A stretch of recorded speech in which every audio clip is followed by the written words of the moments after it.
Who's Joh? Do you really want to know? Joh was a force of nature. He was God.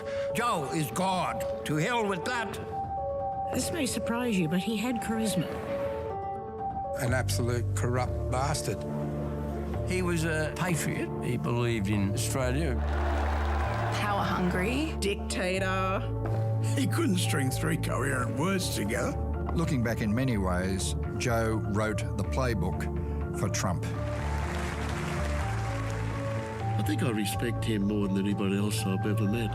He was a complete dead shit, and the world is better off without him. You think this bothers me? I'm Joh Bjelke Peterson, Premier of Queensland, servant of the people. He was very smart. He was very cunning. If you give me a problem, I'll give you a bigger one. If you're going to try and misconstrue it just for your own political propaganda, you've got another thing coming. The police were allowing corrupt behaviour. If there was so much corruption going on, then how did the Premier not know about it? He believed that he had absolute power to make whatever decision was not illegal for him to do. I built this place. I built Queensland. You want me, you know where I am, right here. Old Joh the Ghost.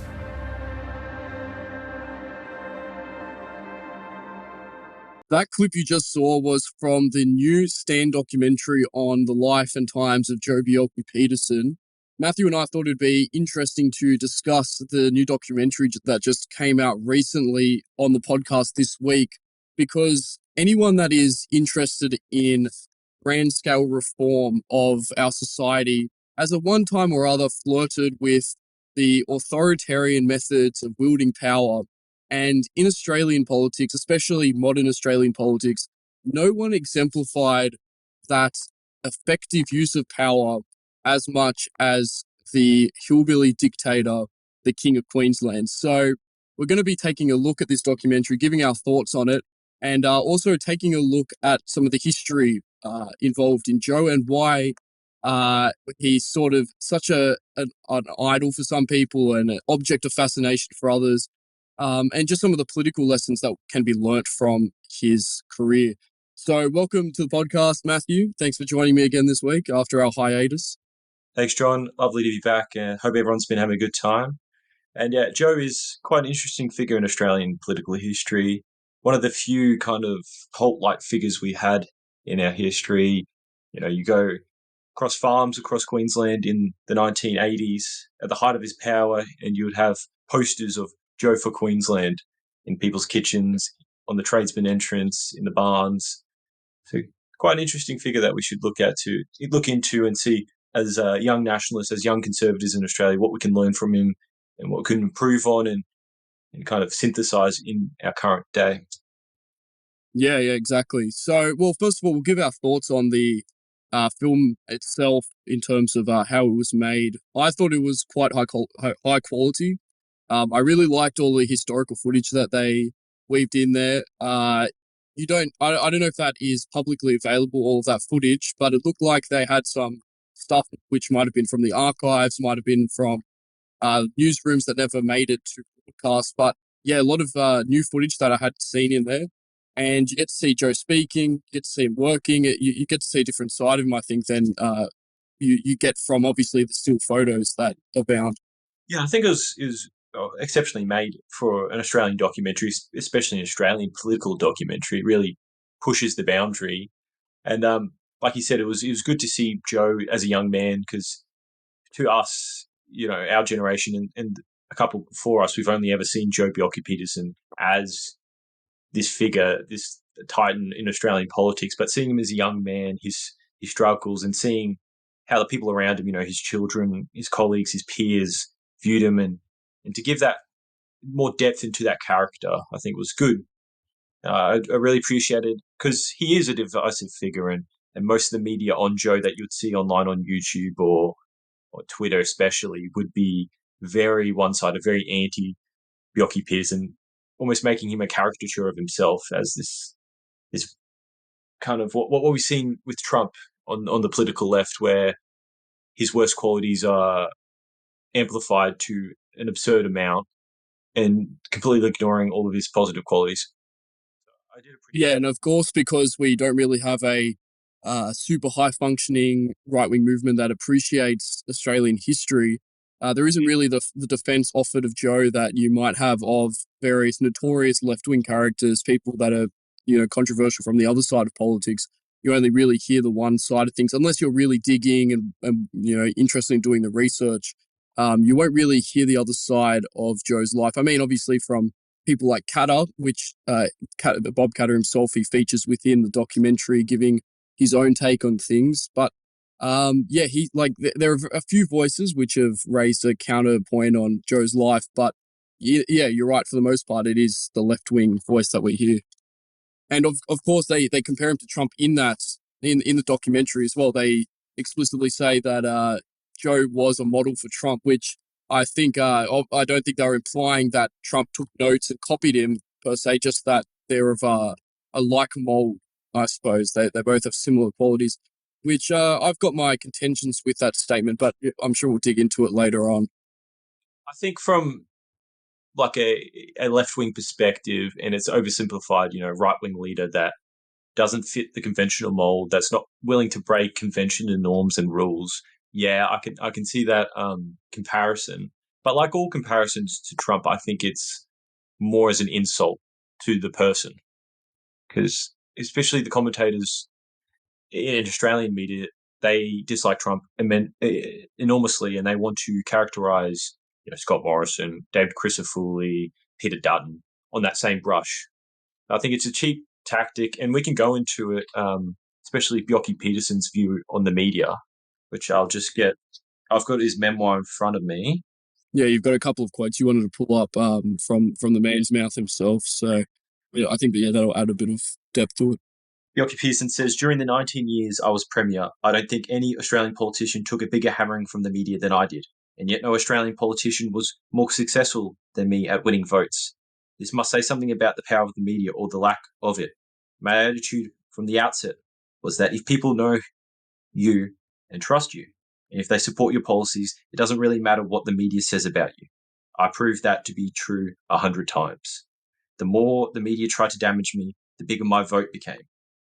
So for most of my years in politics, the media were more of an enemy than an ally, yet I was really a friend to them. I provided them with so many stories and controversies that they found it hard to live without me. Even more, after all these months in retirement, they still come to me regularly, looking for a story. And I think it goes on, but I think there's some of the parallels with Trump there, especially in his 2016 campaign, where you saw this media backlash. The media loved to talk about Trump. They loved him as a story, but they hated his policies. But in platforming him, they gave him free attention, and it gave free advertisement to Trump to talk to the people, which he wouldn't have otherwise done without that controversy. And I think in the same vein, Bjelke Peterson was the news in Queensland and across Australia during his premiership. He dominated political talk, and there's always been this element of distrust of the media in Australia. It's grown, particularly in the last 2 decades, but even in the 70s and the 80s, and especially among his voters in the country, there was that distrust of Brisbane, distrust of Canberra, which Joh was able to play into and be that character, that idol for people of country Australia. And people trusted him because he was a country boy. And you see in the documentary, he talks about him being a farming contractor, him, doing hard day labor, working hard. And so that built trust with voters. And that trust with voters is more important than any negative headline. And I think what we've lost in Australia, especially on the right-wing politicians, is they're indistinguishable from one another. They're so worried about their public perception. They have these PR teams and, ScoMo, the advertiser, so worried about how they're perceived in the media rather than being, a real human being, a real person with real ideas, real thoughts, real values, real convictions. Because you look at Peter Dutton in the last election, he was not willing to stand on principle for anything. Flip-flop between ideas, waiting for something to land. He was disavowing his stances he said previously. He had no backbone. And the people saw that. And I think when you're viewed as this person who changes their views, wants to be liked, and the media does hit pieces on you, it's much more effective for the media in tarnishing your legacy and how the public views you than if you were a person of conviction who stands on business, stands on principle, and then people may or may not, may be less inclined to believe the media lies about you. Well, look, we'll go into even more of the lessons that we could sort of glean from Joe's life later on. But yeah, that's all true. Absolutely. I feel like there was an anti-intellectualism to Joe, or at least that's what the documentary conveys, which made it so that he couldn't really hide his true character in a way. He was who he was, and that was never going to change. I guess it was sort of, it could have been his upbringing as well. He grew up in a different time where genuity was prized a lot more than it is now. You had, everyone wasn't the same character in politics. You were able to sort of break outside the mold a little bit more. And what you mentioned with him fighting back against the media, I suppose, is even more interesting given that he was premier and a politician during a time where there was obviously no alternate media. You had the mainstream, and if you fell out of favor with the mainstream, you couldn't really get your voice out any other way except for obviously, direct contact with the voters, which takes place on a much smaller scale. Nonetheless, Joe sort of, it seems like he transcended that. Although you could say that there was a little bit of funny business going on with how he managed to stay in power for so long. Had he not employed some slightly shady tactics, maybe the media attacks on him would have toppled him a lot sooner. But I do think that there is a degree to which it seems like the sort of low information Christian voters that are sort of, that you see flashes of them throughout the documentary, they seem to like Joe no matter what. And I suppose that's sort of by him taking a side, he was able to reach and actually develop loyalty in the minds of a strong base at the time, which was Christian conservative Queenslanders. And in doing so, no matter how much the media smeared him, he even has followers today among people who grew up in that generation. But at the time, he was able to resist a lot of the media smears.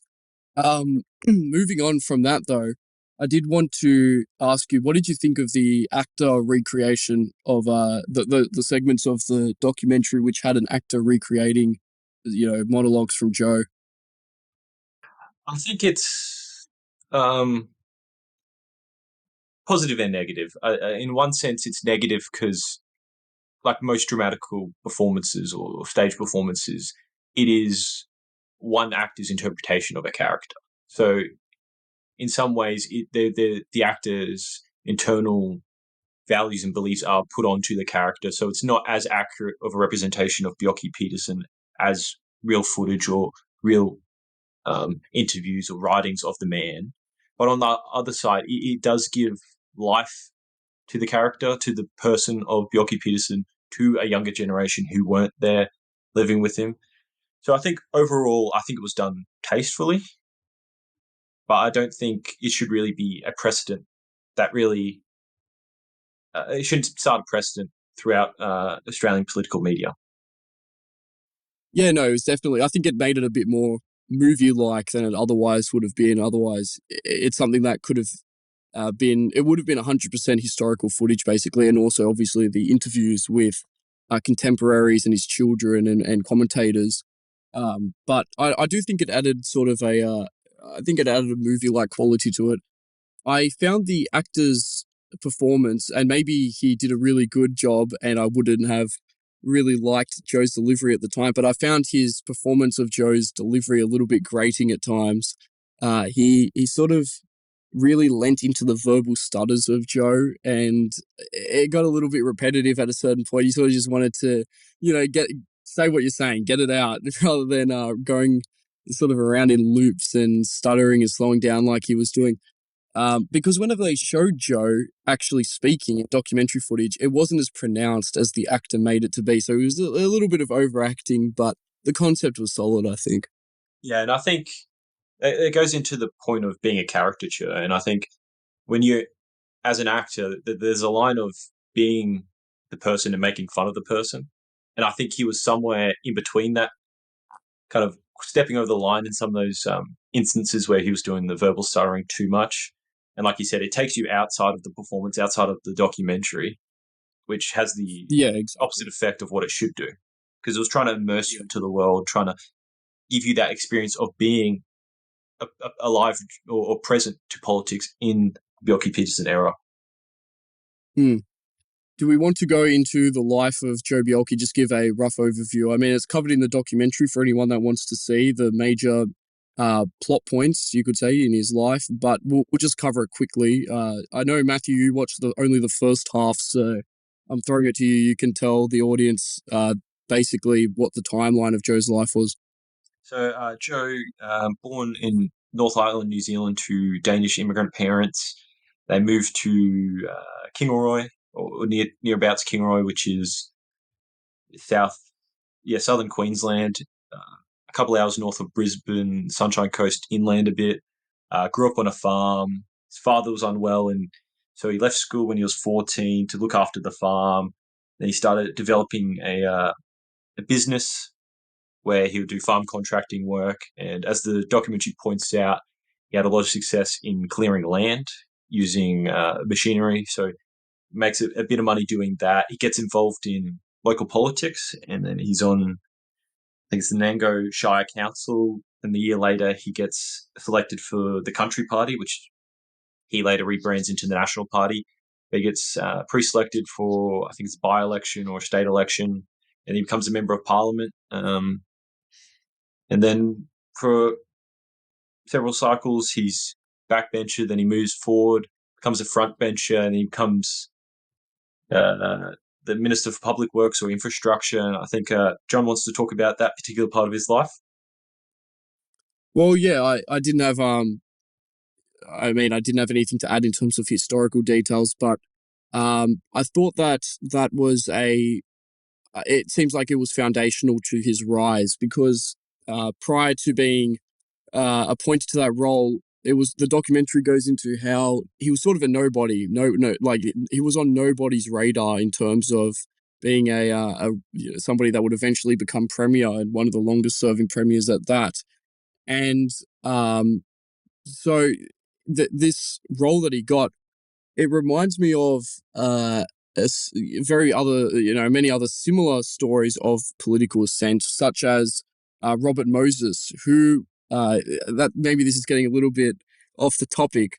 I was recently reading his book, The Power Broker, and Robert Moses is someone that used physical infrastructure and the power to construct it and the ability to appropriate money in order to build it in the city of New York to become basically the most powerful man for 4 decades, or slightly even more than that.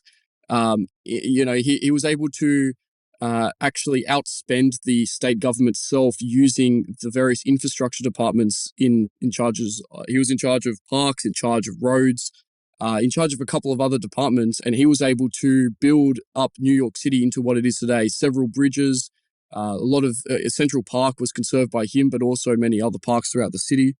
It probably helped that he was of a certain background, but nonetheless, I think that is sort of a lesson in political action, which we don't often hear conventionally from the commentators. I think that a lot of commentators will focus on immigration when it comes to nationalist political theory and how we should be going about projecting our power and what aims we should be pursuing. And I wanted to point to Joh Bjelke and obviously these similar examples of others that used physical accomplishments such as the very many mines and mining towns, dams, and I think ports as well that Joh Bjelke was responsible for building. He grew Queensland's population, I believe, by 2 or 3 times in magnitude during his time in charge of infrastructure, which was since he was appointed to the ministry until basically the end of his premiership. And that's made Queensland a place of prosperity. It attracted a lot of internal migrants from Australia. I think it also had a role in boosting the birth rate slightly. People felt confident about the future of their state. They felt there was opportunity, and they wanted to... I think that gives people the confidence to have large or start a family. So yeah, no, that was I think it was a instructive, and it was also quite uplifting, that part of the documentary, where you can see that at a time when there were fewer encumbrances to physical accomplishment, in politics, Joh was able to excel, and he was able to transform a whole state with one department, and also obviously build the groundwork for the rest of his career. So, Matthew, did you want to go on to the political implications of his role as head of infrastructure? I think, like you brought up a really good point around how he's able to be effective in that position, and that was crucial within the National Party, because as you alluded to, he was a young member, not well known, but then he could get to know other members of the party. Use the wealth of it was public works and housing, or infrastructure and housing, and he was able to build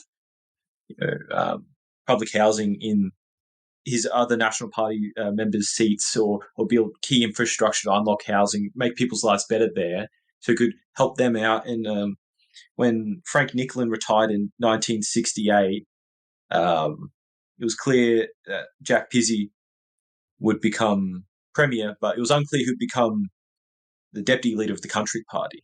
But because Bjelke Peterson was able to build up this good feelings and this connections within the party through his work with his department, he was able to win enough votes to become deputy leader. So he was able to jump forward his career. He didn't have the more well-known or reputable ministries of treasury, health, education. He came in at the lower level, but because he was able to kind of use his power to influence the party room, he was able to jump forward in his career, become deputy leader, then within the same year become leader.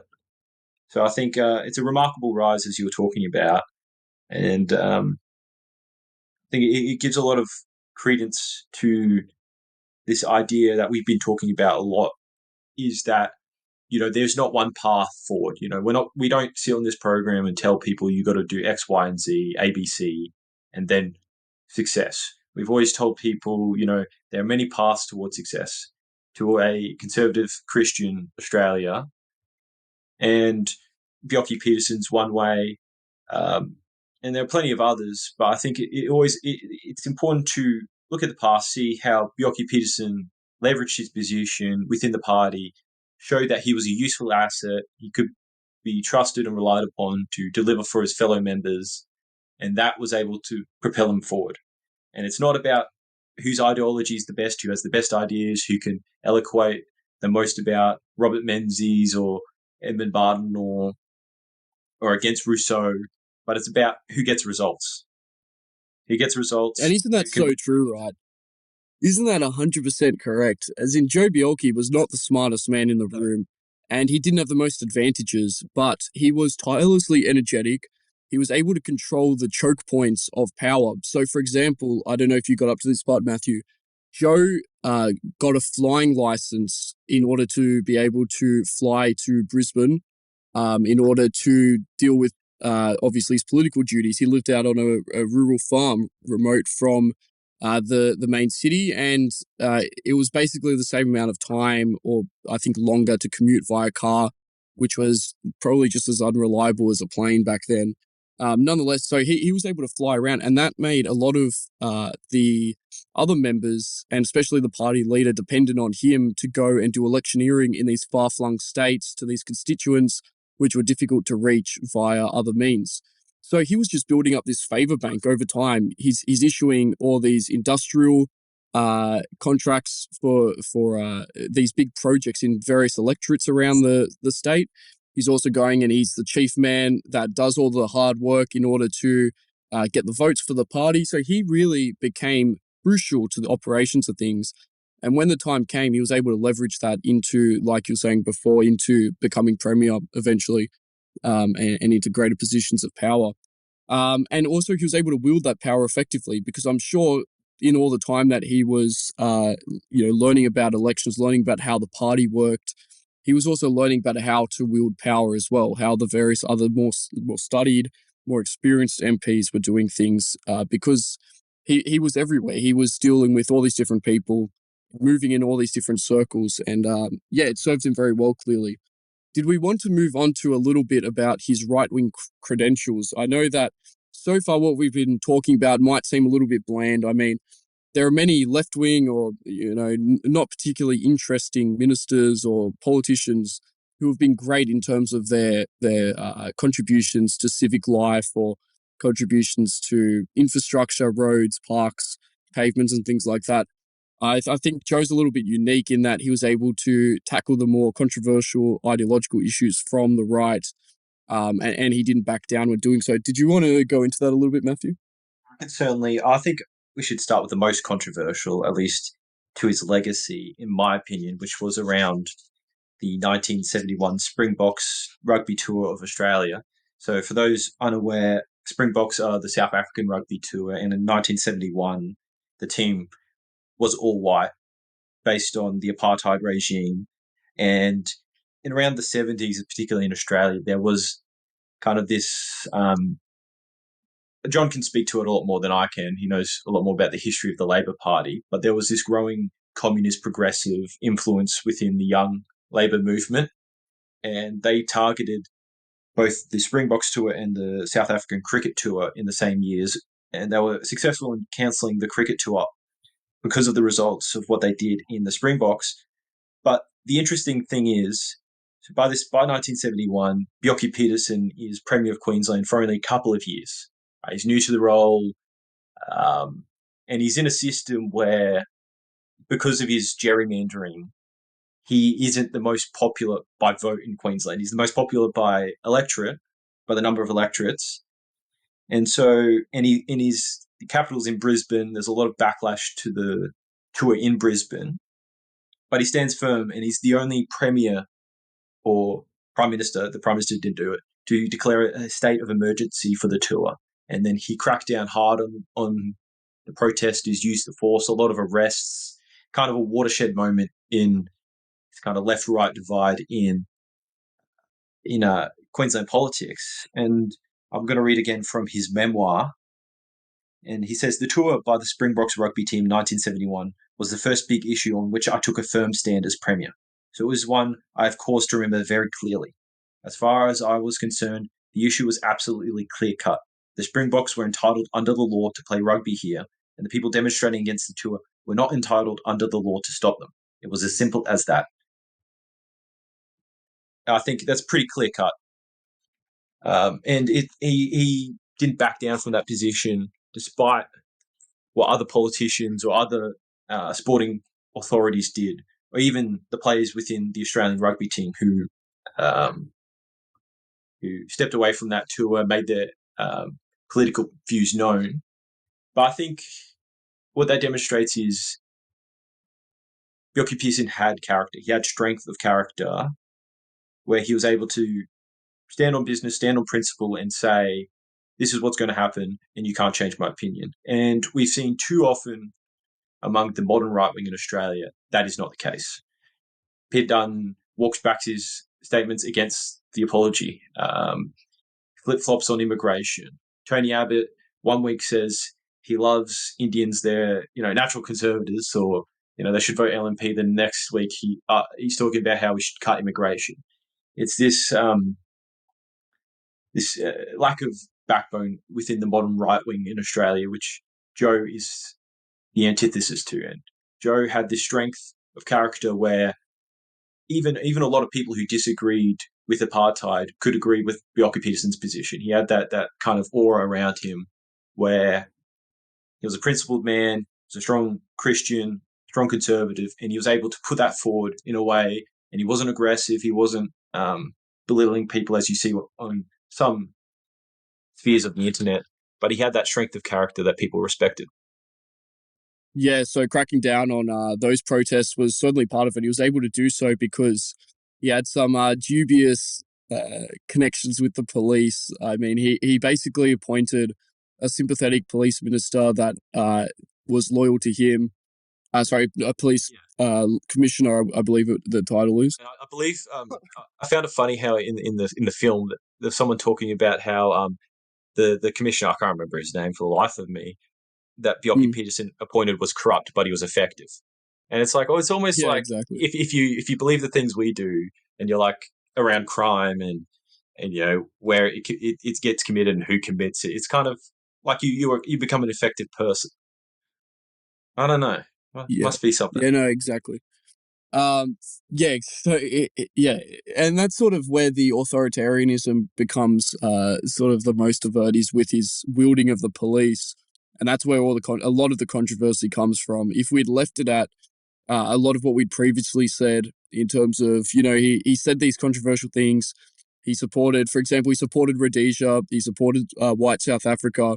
He wrote, this is sort of a little known fact, but he also wrote articles for the League of Rights on sparing occasion, and his wife had connections to it, which was, if you look up the League of Rights, it was sort of the leading conspiratorial, anti-communist, far-right sort of organization at the time. Sort of an interesting organization there, but it was quite large in Queensland, and he even gave them a little bit of support as well, and didn't back down when controversy arose from that, I'm sure. So you're right about the strength of character.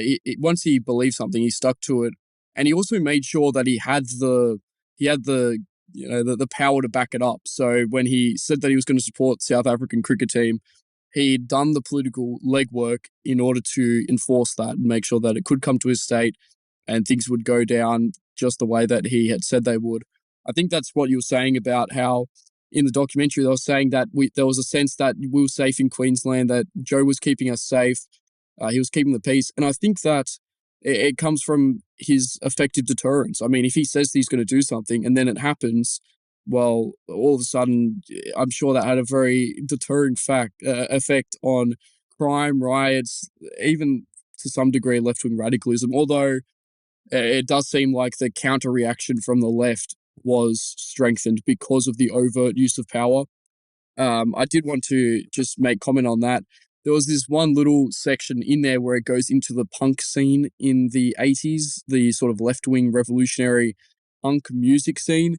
And they were talking about how they were very much, they were sort of spurred on by Joh's crackdowns. The police were cracking up their meetings. They were breaking up any sort of protests, left-wing protests.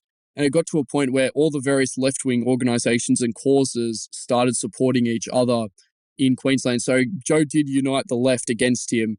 There was one trade unionist who was saying how if there was a trade union protest, the feminists would come out for that, and the trade unionists would go to the Aboriginal protests, and they would all go to each other's protests, and they were all chanting, "Joh must go," so that it did really engender a lot of public backlash and rage. Although at the end of the day, his police force did sort of just keep on cracking down. That wasn't really what got him thrown out of office. Nonetheless, it is... Sorry, go. To a point of that, like you're talking about all these different elements of society, your trade unions, feminists, Aboriginals who oppose Bjelke Peterson were able to put aside their differences, come together, and ultimately, after we'll get to the end of Bjelke Peterson's reign, but after his reign, they were able to come together and form a very, long-lasting opposition to right-wing politics at least at the state level in Queensland. And there's a lesson to be learnt there for the right wing in Australia, is that it's not about ideological purity. It's not about agreeing with each other. It's about unifying and working towards a common goal. Yeah, 100%. And they were able to get a lot of national headlines and things like that by the increasing sizes of their protests and the police, cracking skulls with batons and throwing them into the paddy wagon. But nonetheless, I mean, it just kept on going.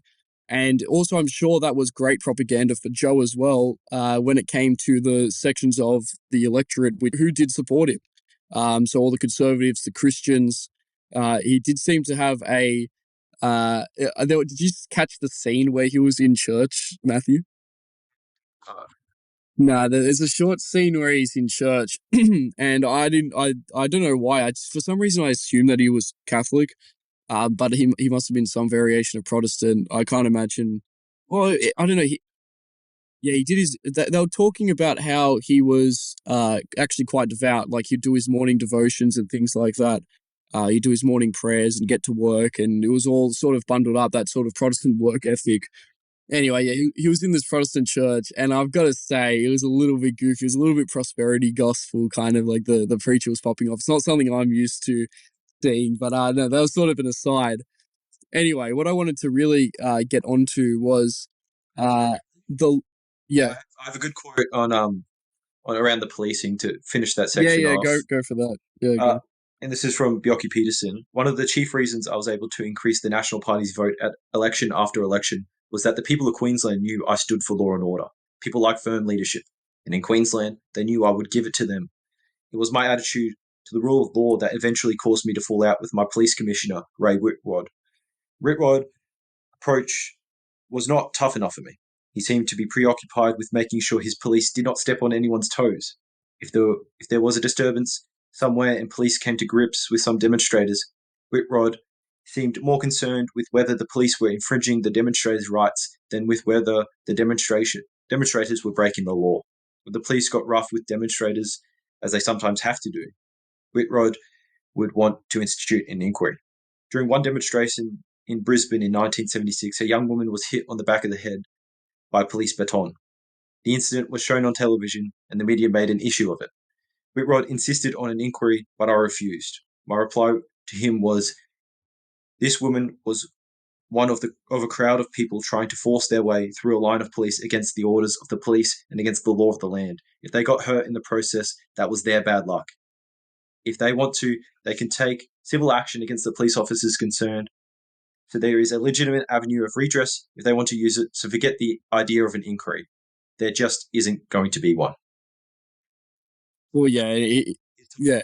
And I listen to that and I sort of have to smirk when I hear him talking about the police and law and order, because at the end of the day, I don't think anyone's denying it. There was just rampant corruption going on and he knew about it.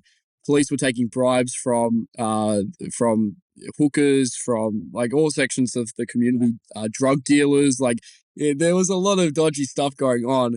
And I have to say, I know this isn't going to be, maybe this isn't going to sound great as a quote, but the fact that he turned his police into ideological soldiers, fighting against the left as their main concern, I can't help but smile at that and think about how cool that is. That they even show in the documentary, he turned his police into his own personal unit or something like that, into his own personal army, and they show like the police marching in lockstep, and no, it's just that's very cool. That's very cool stuff. I'd like to see it again today. Maybe without the corruption, that would be ideal, but nonetheless, it'd be corruption with hookers. Just keep away from hookers. I don't mind if you're corrupt with Wog Mafia. We love the Wog Mafia. Maybe let's not talk about that part. And Matthew's anti-Guna. I like to present the other side of issues on this podcast. Anyway, so I did also want to just touch on another thing. The use of power. I think there is something to be learnt here. Joh was not the fact that he had to resort to using such overt political policing, political policing, and just overt force against his enemies is not necessarily a thing that you want to happen if you're an adept political leader. Exactly. And we can compare him to our modern day bureaucrats. And like I was saying before, with the busting up of the communist and left-wing punk scene, they were saying how they're banning a genre of music because it's talking about all these antisocial themes. Well, I compare that to today, or just the other day, where our immigration minister just recently banned Ye, formerly known as Kanye West, from entering the country specifically for the kind of music that he was making and the messages being spread in this music. And I think, the left are fully in support of this. The left at the time of Joh Bjelke Peterson were obviously very much against it because it's against their interests. And they were talking about how civil liberties, free speech, you just want people to live in the way that you want them to, Joh. You're a Bible basher, said Gough Whitlam.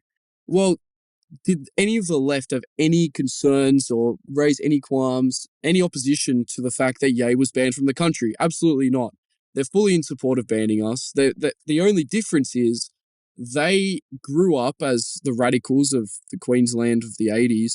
They turned into bureaucrats. They entered the public service.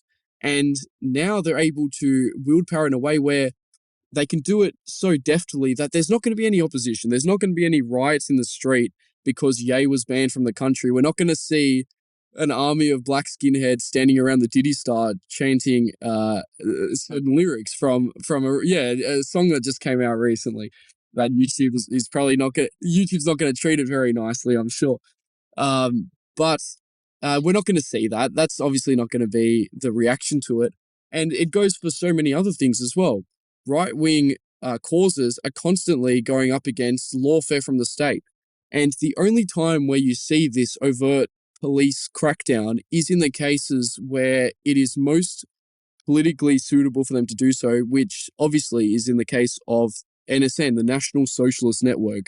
They call themselves Nazis. They march around the streets. They say we're basically the villains of your worldview and of what most ordinary Australians think of as their worldview as well, although I'm sure they're not as studied as the political commentators in our political class. Nonetheless, they're able to employ the police to fiercely crack down on the NSN and on, their activists and completely infringe on their civil liberties. In no way do I support the treatment the police have given to the NSN.